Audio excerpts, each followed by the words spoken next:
Well, welcome to the WNBA playoffs. I'm glad Hamby, executed the play I drew up.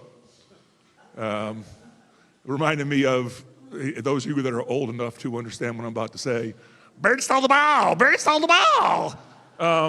Same kind of play, just that it was like, oh, no, don't do that. And wow, oh my God, great shot. It's one of those things where it's basketball, and it's intense basketball.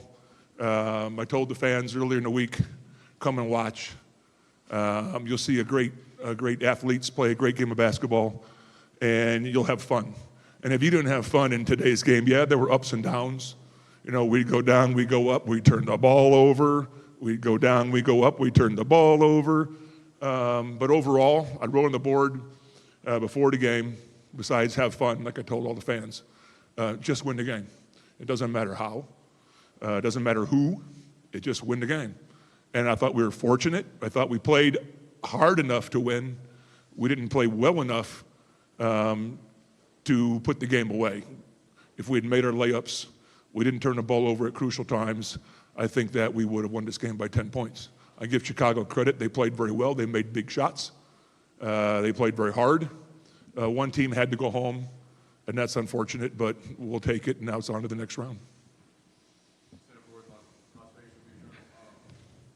your coaching career, have you been a part of a game quite like this? The intensity of this game, I've been a part of a lot of games in this league. The players play very hard.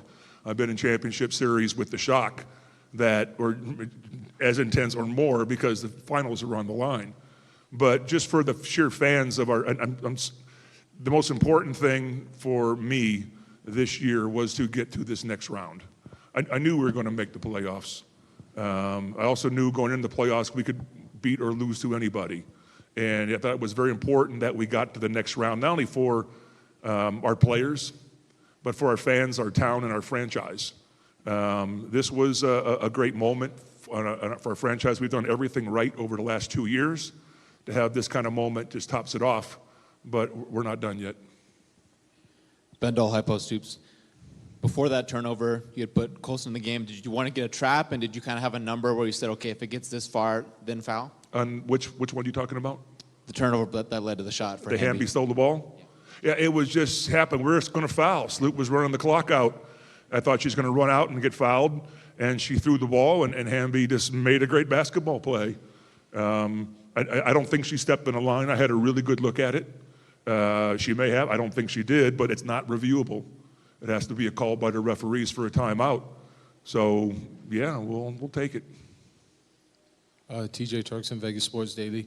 Can you just talk real quickly or let us know your thoughts on the medal that your players showed and, coming through in a crazy sequence like that? Well, we're a young basketball team. We're an inexperienced basketball team when it comes to the playoff level. We have dramatic lulls in how hard we play sometimes. Started the third quarter was an example of that. We didn't come out with the intensity necessary. We find it eventually, but we get behind. If we could ever cure that ill and be consistent across the board, we're really good. But when we come out of the locker room, whether it's the start in the first quarter or in the third quarter, and we have those lulls, it puts us behind, and we have to play so hard to catch up. We're fortunate to win tonight, but we're good enough to win tonight. Jose Volonte out of line. Stephanie Dolson had 9 points in the first quarter, and you guys basically shut her down for the rest of the game, only 4 points. How huge was that for you guys? Well, our defense was leaving her open, and she made some shots. Sloop found her a couple times for some easy buckets. But we stuck with our game plan throughout the course of the day, and eventually paid off. They made big shots. They made some big three balls.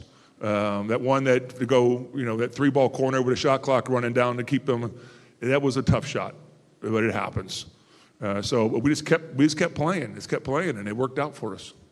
Cassandra Cousineau, LVSportsBiz.com. Coach, you wrote an impassioned letter to Las Vegas earlier this week. How satisfied were you with the support you were able to get in this building? We were very concerned coming into this game that our normal fan draw for our home games is wonderful. In our building, it's fantastic. Players think it's the best in the league. To bring that same fan base number into this building would get dwarfed. This building is huge compared to where we play in. I think our front office did one heck of a job getting the people to come to the game.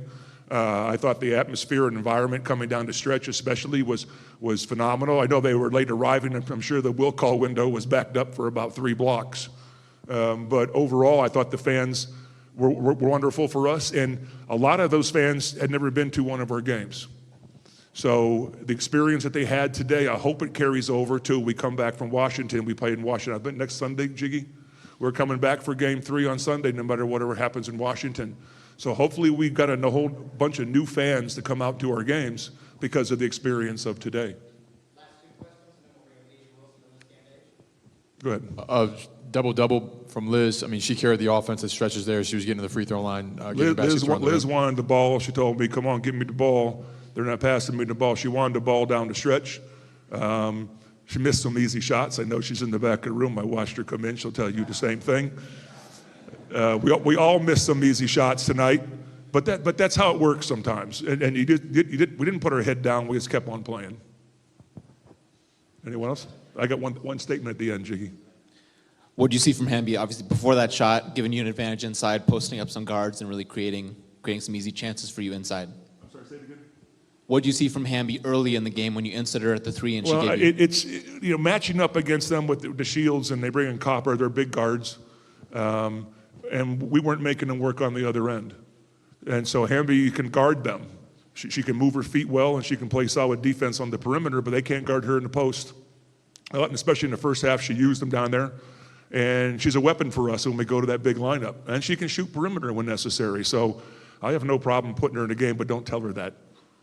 One last thing I've got to say is, there was a decision made by the league today to allow the 2 West Coast games to fly on a private aircraft to the games in the East. Make no mistake, that was a commissioner. We now have a commissioner, not a president. And I thought the commissioner had to make a decision, and she did. She stood up and said, this is right for our league, this is right for our product, this is the right thing to do, and we're doing it. There's a bit of background we'll talk about later on down the road of how that all went down, because we were one that asked at the very start. We have our own private aircraft with MGM, but normally it's no. This time it was silence because they were talking about it, and I give Kathy all the credit in the world for standing up and taking care of the WNBA. Thank you all.